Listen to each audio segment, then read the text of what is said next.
Honey grammar school پہلی class سے لے کر 5ویں کلاس تک تھا۔ یہ اسکول اپنی پڑھائی لکھائی اور مناسب فیسوں کی وجہ سے بہت مشہور تھا۔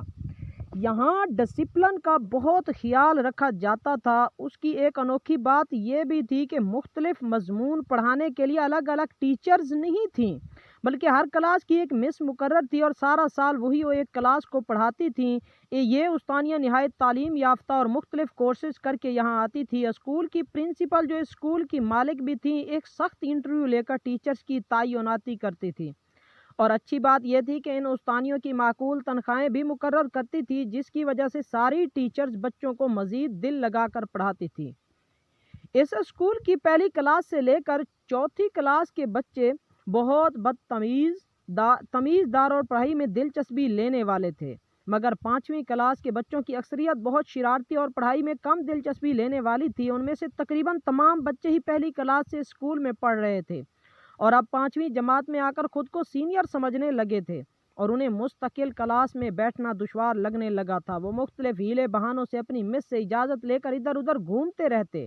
جن بچوں کو کھڑکی کے پاس بیٹھنے کی سہولت میسر تھی اور وہ جب یہ دیکھتے کہ مس بلیک بورڈ پر کچھ لکھ رہی ہیں تو وہ چپکے سے کھڑکی سے کود کر باہر چلے جاتے اور اسکول کے گراؤنڈ میں مزے سے کھیلتے۔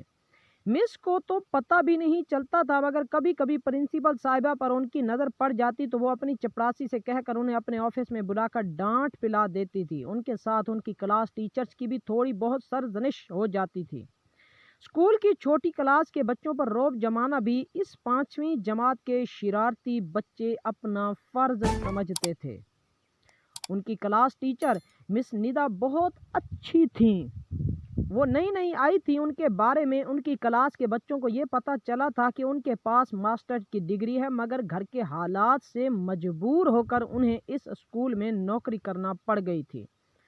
وہ بچوں کو ڈانٹتی بھی نہیں تھی اور ان پر بہت محنت کرتی تھی اور ان سے یہ توقع کرتی تھی کہ وہ بھی خوب دل لگا کر پڑھیں گے، مگر چونکہ ان کی کلاس کے اکثر بچوں کی توجہ پڑھائی سے ہٹ گئی تھی، اس لیے جب ماہانہ ٹیسٹ ہوئے تو اس کلاس کی کارکردگی کوئی خاص نہیں تھی۔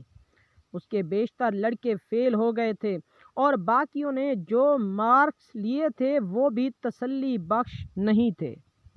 یہ رپورٹ جب پرنسپل صاحبہ کے پاس پہنچی تو ان کا پارا ہائی ہو گیا۔ انہوں نے فوراً مس ندا کو اپنے کمرے میں طلب کیا۔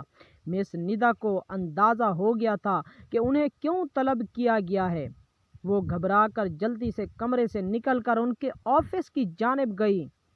سب بچوں کو یہ پتہ چل گیا تھا کہ ان کے رپورٹ کارڈ پرنسپل صاحبہ کی ٹیبل پر موجود ہیں۔ سن گن لینے کے لیے مس ندا کے پیچھے طارق بھی نکلا اور گھوم کر پرنسپل صاحبہ کے کمرے کی پشت پر گیا۔ طارق اپنی کلاس کے لڑکوں میں سب سے بڑا تھا۔ پرنسپل صاحبہ کے کمرے کی کھڑکی کھلی ہوئی تھی اور وہاں سے اندر کا منظر بآسانی نظر آ رہا تھا۔ طارق نے دیکھا کہ مس ندا سر جھکا کر پرنسپل صاحب کے سامنے بیٹھی ہے۔ پرنسپل صاحبہ کے چہرے پر شدید غصے کے آثار تھے۔ وہ مس ندا کے سامنے رپورٹ کارڈ پھینک کر بولی، مس ندا فاطمہ، میں نے آپ کی گھریلو مجبوریاں دیکھ کر اپنے اسکول میں نوکری دی تھی۔ آپ کی کارکردگی سے میں بہت مایوس ہوں۔ پورے اسکول میں آپ کی کلاس کا نتیجہ سب سے برا ہے۔ اس بے عزتی پر مس ندا کی آنکھوں میں آنسو بھر آئے۔ انہوں نے رندی ہوئی آواز میں کہا، میں تو بہت کوشش کرتی ہوں۔ 4تھی کلاس پاس کرنے کے بعد اس کلاس میں ان بچوں کا یہ پہلا مہینہ ہے۔ ویسے بھی وہ لوگ 2 ماہ کی چھٹیاں گزار کر آئے ہیں، اس لیے پڑھائی پر زیادہ دھیان نہیں دے سکے۔ آپ مجھے ایک موقع دیں، میں کوشش کروں گی کہ آئندہ ایسا نہ ہو۔ مس ندا کی حالت دیکھ کر طارق کے جسم سے تو جیسے جان ہی نکل گئی۔ مس ندا بہت اچھی تھیں اور سب بچوں سے بہت اچھا سلوک کرتی تھیں، جس کی وجہ سے وہ لوگ بھی ان سے بہت محبت کرتے تھے۔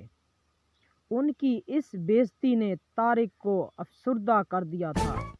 وہ دل میں سوچ رہا تھا کہ ہماری لاپرواہی اور پڑھائی سے دور دور رہنے کی وجہ سے مس ندا کو ڈانٹ سننا اور بےعزتی برداشت کرنا پڑی ہے۔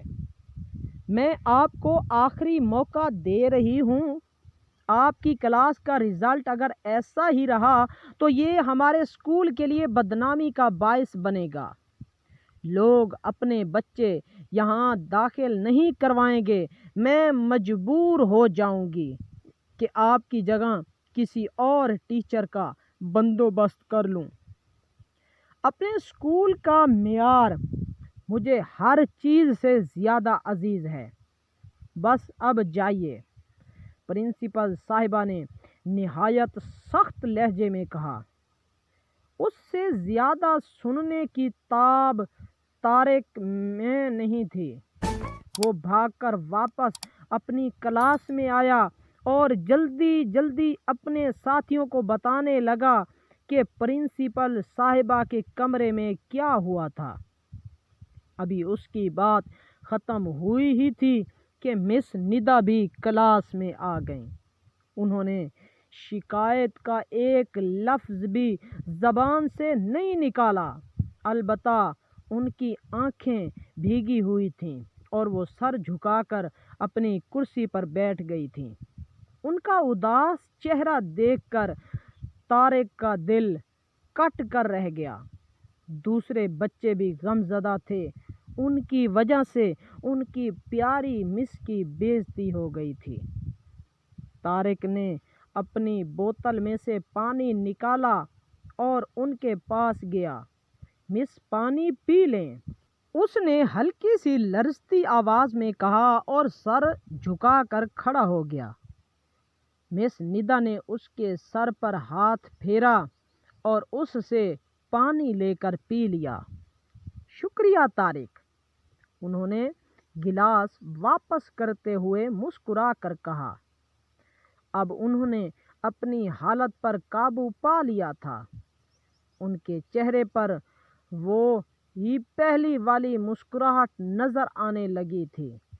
انہوں نے ایک نظر پوری کلاس پر ڈالی اور بولی، بچوں، انٹرویل کی گھنٹی بج گئی ہے، اب تم لوگ لنچ کر لو۔ یہ کہہ کر وہ خود بھی اٹھ کر اسٹاف روم میں چلی گئیں۔ سراج اپنی جماعت کا مانیٹر تھا۔ ان کے جانے کے بعد وہ اپنی سیٹ سے اٹھ کر بولا، دوستو، طارق کی زبان سے ہم نے سب کچھ سن لیا ہے۔ لنچ کرنے کو ہمارا دل نہیں چاہ رہا ہے۔ ہماری وجہ سے ہماری مس ندا پر پرنسپل صاحبہ نے غصہ کیا، اس کا ہمیں بہت افسوس ہے۔ اگر ہم لوگ ذمہ داری کا مظاہرہ کرتے، ٹھیک طرح سے اپنا سبق یاد کر کے ٹیسٹ دیتے تو یہ سب کچھ نہ ہوتا۔ وہ تو ہمیں بہت محنت سے پڑھاتی ہیں، یہ ہماری ہی کمزوری ہے کہ ہم دھیان نہیں دیتے۔ ہم سبھی بہت شرمندہ ہیں۔ اس کا ازالہ ہم صرف اس طرح سے کر سکتے ہیں کہ خود کو بدل ڈالیں اور اپنی پڑھائی میں خوب دلچسپی لیں تاکہ آئندہ ایسی صورتحال سے دوچار نہ ہونا پڑے۔ ہماری وجہ سے ہی انہیں آج یہ بےعزتی اٹھانا پڑی ہے۔ سب بچوں نے اس بات کا عہد کیا کہ اب وہ خوب دل لگا کر پڑھیں گے اور نہ صرف ٹیسٹوں میں بلکہ سالانہ امتحانوں میں بھی سب سے زیادہ مارکس لے کر دکھائیں گے۔ اگلے روز اسکول کی ٹیچر سمیت دوسری کلاس کے سب بچوں کو ایک خوشگوار حیرت کا سامنا کرنا پڑا۔ 5ویں کلاس کے وہ شرارتی بچے جو پورے اسکول میں بدنام تھے، اپنی کلاس میں موجود تھے اور پورے انہماک سے پڑھائی میں مشغول تھے۔ اس روز